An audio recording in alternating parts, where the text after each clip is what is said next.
बिस्मिल्लाहिर्रहमानिर्रहीम। अस्सलाम वालेकुम। आपका दोस्त सलमान हैदर। दुआ है उस परवरदिगार से कि उसने आपको और आपके अहले खाना को अपनी हिफ्ज़ो अमान में रखा हुआ हो। रात की खबरों में चीफ इलेक्शन कमिश्नर के खिलाफ पाकिस्तान तहरीक इंसाफ ने जुडिशियल रेफरेंस बनाने का फैसला कर लिया है। कानूनी टीम को इस सिलसिले में हिदायत जारी कर दी गई हैं। अगले 2 से 3 दिन में बाकायदा रेफरेंस पेश कर दिया जाएगा। यह खबर तो हो गई, लेकिन chief election commissioner Sikandar Sultan के ऊपर दरअसल चार्जशीट है क्या 1 पॉइंट है, 2 पॉइंट है? नहीं।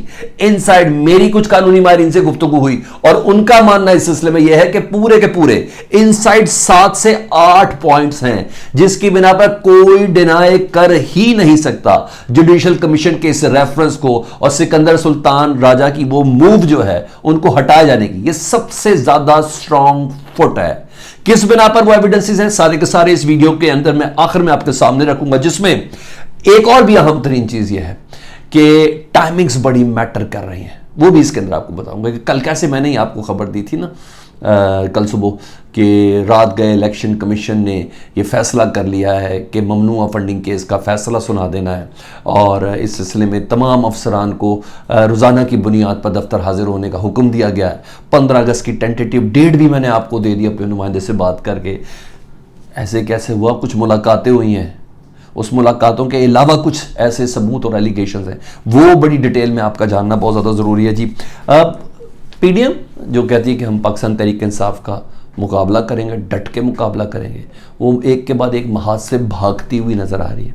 वो क्या है वो बताना है। इसके अलावा पीडीएम का एक अहम तरीन हंगामी इजलास मंगल और बुध 2 दिन, जी हाँ, उसको तलब किया गया है। नवाज शरीफ की हिदायत पर यह इजलास बुलाया गया। वहाँ क्या चीज़ें डिस्कस होने वाली हैं वो आपको मैंने बताना है। कौन सी तजावीज़ है, कौन से मशवरे हैं जो नवाज शरीफ साहब ने जिसके लिए बुलाया। हालांकि फजल रहमान साहब कह चुके थे कल कि ये एक ऑन गोइंग इजलास है, उसकी करारदाद तो उन्होंने पहले दिन की पेश की थी कि ख़त्म नहीं हुआ। उसकी कुछ डिटेल्स हैं, सारी की सारी आपके सामने रख देता हूँ। वीडियो मुकम्मल देखिएगा, चैनल पहली बार देखें तो सब्सक्राइब कर दें। कमेंट सेक्शन का आपका बहुत शुक्रिया। तो सबसे पहले मैं 1-2 खबरें और ले दूँ जी। सबसे पहले जी, जिसे कहते हैं ना तूफान और सैलाब से पहले की पेशबंदी, जो बंद बांधे जाते हैं। इमरान खान साहब ने रात मुलाकात की है मुल्क भर की बार एसोसिएशन के सदूर से, ठीक है जी। और मुस्तकबिल की कानूनी जंग हो सकती है, उसके हवाले से मुल्क भर की बार एसोसिएशन के सदूर से उनकी मुलाकात हुई है। यानी किसी किस्म की कोई बार एसोसिएशन के जो सदूर हैं उन्होंने यकीन दहानी कराई है कोई भी गैर कानूनी मुहिम अगर पाकिस्तान तरीके साहब उनके चेयरमैन के खिलाफ चलाएगी तो हम मुकम्मल तौर पर साथ देंगे। यानी वक्त से पहले बंद बांधा जा रहा है। इस सिलसिले में ये मैं आपको बता दूंगा। अच्छा, अब सुने दूसरी खबर पहले ले लें जरा। पीडीएम मुकाबले से बाहर क्यों जा रही है? डिप्टी स्पीकर वासिक कयूम पाकिस्तान तहरीक इंसाफ के कैंडिडेट बिला मुकाबला जीत गए उस पीडीएम के खिलाफ जो पीडीएम कहती है कि हमने पंजाब में हुकूमत चलने नहीं देनी। किस ग्राउंड पे नहीं चलने देने का वो फैसला करें, वो भी सारी चीजें आपको बताता हूं, लेकिन ये सुन लें आप। वासिक कयूम पीटीआई के वो बन गए। क्या हुआ जी? मुकाबले से भागी है पाकिस्तान तहरीक इंसाफ की पूरी पीडीएम, जो कह रही थी कि हम हार्ड टाइम देंगे, सरप्राइज देंगे। अली हैदर गिलानी को मुकाबला ही नहीं करने दिया गया, ठीक है जी। आगे कागजात नामजदगी टाइम पे नहीं जमा हो सके, क्या हुआ क्या नहीं हुआ। हालांकि मुकाबला तो करते कम अज़ कम पीटीआई का कोई डिसेंट मैनर्स होते हैं, मुकाबला तो करते हैं। डिप्टी स्पीकर के बारे में लड़ते तो सही, आप लोगों ने बाइकआउट कर दिया। आप तो मुकाबला कर रहे थे, रगेदने की प्लानिंग करते। इमरान खान ज़्यादा अच्छा नहीं है, आखिरी बॉल तक लड़ता है, इतना लड़ता है कि अगला सामने लड़ने वाला थक जाता है, और आपको थकाया ही उसने अभी तक। पंजाब को ये कह रहे थे चलने नहीं देंगे और ये बाकायदा तौर पर भागे हुए नजर आ रहे हैं। दूसरी चीज़ सुन ले जो मेरे पास इतला दी है कि बाकायदा तौर पर पीडीएम के दरमियान ये मुशावरत हुई है जी, और इस मुशावरत में ये फैसला किया गया है, इस चीज़ पर बगौर गौर हो रहा है कि किस तरह काफ लीग के 10 लोगों को डी सीट कराया जाए। वो 10 MPS जिनके वोट की बिना पर परवेज़ इलाही साहब वज़ीर आला पंजाब बने काफ लीग के। लेटर चौधरी शुजात, मैंने दोबारा नहीं बताना, आपको समझ आ गई। इस वक्त इस पे बात की जा रही है। चौधरी शुजात से राब्ते रखने पर बात हो रही है जी कि चौधरी साहब को इस ग्राउंड पे कन्विंस किया जाए कि चौधरी साहब हुण तुसी भी कोई इंतहाई कदम चक लो काफ लीग के खिलाफ, इन 10 MPS के खिलाफ, इनकी डी सीट करने के हवाले से इलेक्शन कमीशन को आप कोई नोटिस भेज दें, ठीक है। क्योंकि पहली काफ लीग ने आपको पार्टी की सरबराही से निकाल दिया, फर्दर तो आपको स्टेप ले नहीं सकते ज़िंदगी के, लेकिन पिछले जो मामलात हैं जो उस तारीख तक का 22 जुलाई तक के जो खतूत है, उस वक्त तक तो आप सदर थे, सरबराह थे, तो उस सिलसिले में बाकायदा तौर पे हो जाए। तो इस सिलसिले में बाकायदा तौर पर पीडीएम इस सिलसिले में काम कर रही है, बस वही कर रहे हैं ये लोग और कोई इससे ज़्यादा नहीं। इस वक्त चौधरी शुजात से राब्ते पीडीएम उनको 10 अरकान को डी-सीट करना, जिस एक वाहिद ये ग्राउंड रहेगी जिस पे ये थोड़ा काम करके थोड़ा हार्ड टाइम दे सकते हैं। तो ये मैंने आपको बताना था कि पीडीएम इस सिलसिले में काम कर रही है। बाकी ग्राउंड में इनसे खेला नहीं जा रहा, जैसे कि मैंने बोला अली अदर गिलानी डिप्टी स्पीकर की कैंडिडेसी से ही बाहर निकल गए, कागजात नामजदगी नहीं जमा करा सके, ये हो गया। अब आ जाओ जी मैं उस बड़ी और अहम तरीन खबर की जानिब जिससे मुतालिक मेरा इशारा ये था कि इमरान खान साहब की ज़ेर सदारत एक अहम तरीन इजलास वो हाथ गए। शाह महमूद कुरैशी, फवाद चौधरी, बाबर रहमान, शेरी मज़ारी, फ़ारूक हबीब और शहबाज गुल ये तमाम बीच में थे। फैसला किया गया जी, असल मुद्दा क्या है? फैसला ये किया कि Pakistan Tehreek Insaf chief election commissioner के खिलाफ जुडिशल रेफरेंस दायर करेगी। उस चीज़ का अटल फैसला हो गया है। असल मामला क्या है ज़रा उसके पॉइंट सुन लें, वो आपका जानना बहुत ज़रूरी है ताकि हम सिर्फ लफाजी ना करें ना, या अखबारी खबरें या मीडिया की खबरें। असल में एविडेंस आपको एक के बाद एक सारे आपके सामने रखता हूँ। जो पाकिस्तान तहरीक इंसाफ का मुद्दा है जिसकी बिना पर इस chief election commissioner Sikandar Sultan की मौजूदगी में अगला इलेक्शन कबूल नहीं है, और ये तय है, इस वीडियो को लिख लें कि सिकंदर सुल्तान राजा साहब का जाना ठहर चुका है, यह रिकॉर्ड पर लिख लें। क्या कह रही हैं जी? सबसे पहले जी पूरी चार्जशीट है पाकिस्तान तहरीक इंसाफ के पास। कानूनी माहिरीन को मामलात शुरू करने की मंजूरी दे दी है इमरान खान साहब की ज़ेर क़यादत इस टीम ने जी।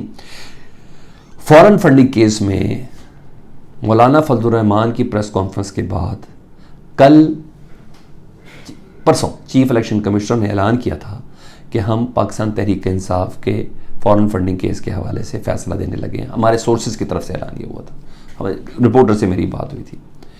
सबूत लगे पाकिस्तान तहरीक इंसाफ के पास, और जिसपे अब सोशल मीडिया पे तस्वीरें भी आना शुरू हो गई कि चीफ इलेक्शन कमिश्नर से हुकूमती वफ्द ने मुलाकात की है। उसके बाद चीफ इलेक्शन कमिश्नर ने हुकूमती वफ्द के दबाव पे, जिसमें मौलाना अब्दुल गफूर हैदरी, शाइख खाकान अब्बासी, नैसर इकबाल और दीगर ये अफराद शामिल हैं, इन सब ने मिलकर चीफ इलेक्शन कमिश्नर से मुलाकात करके इस फैसले के ऊपर उनको राज़ी किया जी। ये कोड ऑफ कंडक्ट की धज्जियाँ उड़ाई गई हैं पाकिस्तान तहरीक इंसाफ के बकौल, ठीक है जी। और ये सिर्फ इस तरह नहीं होगा, पंजाब और खैबर पख्तूनख्वा की असम्बलियों से, सूबाई असम्बलियों से अदम एतमाद की चीफ इलेक्शन के खिलाफ करारदादें लाई जाएंगी। इस पे कानूनी माहिरीन ने काम शुरू कर दिया जी। मजीद मामला इनका इंदिया ये है कि गुस्सा और जानिबदारी के लिए इलेक्शन कमीशन ने जो पिछले गुज़श्ता दिनों में काम किए तमाम के तमाम इस जुडिशल रेफरेंस के अंदर शामिल किए जाएंगे डेट वाइज। सुन लें कौन कौन से। सबसे पहले हुकूमती यानी इमरान खान के दौर की ईवीएम की जो इलेक्ट्रॉनिक वोटिंग मशीन थी उसकी मुखालफत की थी इलेक्शन कमीशन ने कहा यह जानिबदारी है नून लीग और उनके इत्तेहादियों की तरफ से कि उनको ईवीएम सूट नहीं करती थी, उनको ठप्पे पे ठप्पा सूट करता था। ये एक मुद्दा। दूसरा, ओवरसीज पाकिस्तानियों की वोटिंग की मुखालफत की इलेक्शन कमीशन ने। उन्हें कहा 80 लाख पाकिस्तानियों का जिनके पैसे से पाकिस्तान रन होता, पाकिस्तान की इकॉनमी, उनको वोट से हमने कानून साजी की, उनको वोट के हक से महरूम किया। कोई कानून साजी या कोई लाएमल ना बनाकर बाकायदा तौर पर बाइस्ड होने का सबूत दिया, क्योंकि ये 80 लाख बकौल पाकिस्तान तहरीक इंसाफ के कॉन्फिडेंस के कि ये 80 लाख बैरून मुल्क पाकिस्तानी जो है वो पाकिस्तान तहरीक इंसाफ का वोटर और सपोर्टर है। ठीक है जी, ये दूसरा। तीसरा हो गया ना, एक मुलाकात अहम हुकूमती वफ्द से, दूसरा ईवीएम की मुखालफत, तीसरा ओवरसीज पाकिस्तान की वोटिंग की मुखालफत इलेक्शन कमीशन ने की है। तीसरा सुने जी, सेनेट इलेक्शन में ओपन वोटिंग का पीटीआई का मुतालबा था, सेनेट ने नहीं माना, इलेक्शन कमीशन ने नहीं माना। ये बहुत अहम तरीन है। चौथा मुद्दा, सेनेट इलेक्शन में ओपन वोटिंग वाला मामला। यूसुफ रजा गिलानी के बेटे की वीडियो आपको याद है, यूसुफ रजा गिलानी के साथ सेनेट के इलेक्शन के हवाले से थी। उस वीडियो के पे ऊपर किसी किस्म की कोई कार्रवाई नहीं की क्योंकि इलेक्शन कमीशन बाइस्ड है बकौल पीटीएम के। यूसुफ रजा गिलानी के खिलाफ शवाहिद होने के बावजूद किसी कार्रवाई से इनकार किया गया। ये इनके पास एविडेंस है। पाकिस्तान तहरीक इंसाफ की तरह नून लीग और पाकिस्तान पीपल्स पार्टी के ममनुआ फंडिंग केस की रोजाना की बुनियाद पर समाअत क्यों नहीं हुई? अदम समाअत, जैसे पीटीआई की रोज की बुनियाद पर समाअत होती है, हुई, जिस पे फैसला महफूज किया गया, तो नून लीग और पीपल्स पार्टी की रोज की बुनियाद पर समाअत क्यों नहीं हुई? ये इनके पास एक और एफआईआर है जी, जिसको चार्जशीट कह रहे हैं। सातवां भी माजी करीब में जी है, एमपी फैसल न्याजी साहब थे ना, याद उनका इस्तीफा था, उसको मंजूर नहीं कर रहे थे, ठीक है, उसकी अदम मंजूरी, वो बड़ा मैटर किया जी 22 तारीख को सिलेक्शन के अंदर हमजा शहबाज के मखसूस नशस्तों का पाकिस्तान तहरीक इंसाफ के, उनके 5 नशस्तों का नोटिफिकेशन जारी नहीं किया। तो ये वो तमाम एफआईआर हैं जिसकी बिना पर इमरान खान और उनकी टीम जुडिशल रेफरेंस बनाने का इंदिया दे चुकी है और इस सिलसिले में कानूनी माहिरीन ने काम शुरू कर दिया है। मैं भी बेशतर पॉइंट्स पर कन्विंस हूँ कि वाकई ये इलेक्शन कमीशन बाइज्ड है। ये तमाम पार्टियों के साथ यकसा सलूक नहीं करता। इलेक्शन कमीशन ने भी अपने पिक एंड चूज के मामलात को ऐसे रखा हुआ है। जितने भी मैंने पॉइंट्स आपको, ईवीएम ज्यादती है, ओवरसीज पाकिस्तानियों की वोटिंग की मुखालफत ज्यादती है, सेंट्रल इलेक्शन में ओपन वोटिंग क्यों नहीं की, क्यों हॉर्स ट्रेडिंग हुई, क्यों लोग बिके करोड़ों रुपए में, पीटीआई ने यही कहा था ना ओपन वोटिंग कर दें, नहीं की, ज्यादती है, बहुत सी ऐसी चीजें। तो मुझे ऐसा लगता है कि ये जुडिशल रेफरेंस हर हाल में कामयाब होगा। हाँ ये तय है, इस इलेक्शन कमीशन की मौजूदगी में ये इलेक्शन नहीं है। फीडबैक से मुतालिक जरूर आगा कीजिएगा। अपना बहुत ज़्यादा ख्याल रखें। अल्लाहुम्मा सल्ली अला मुहम्मदिन व आले मुहम्मद।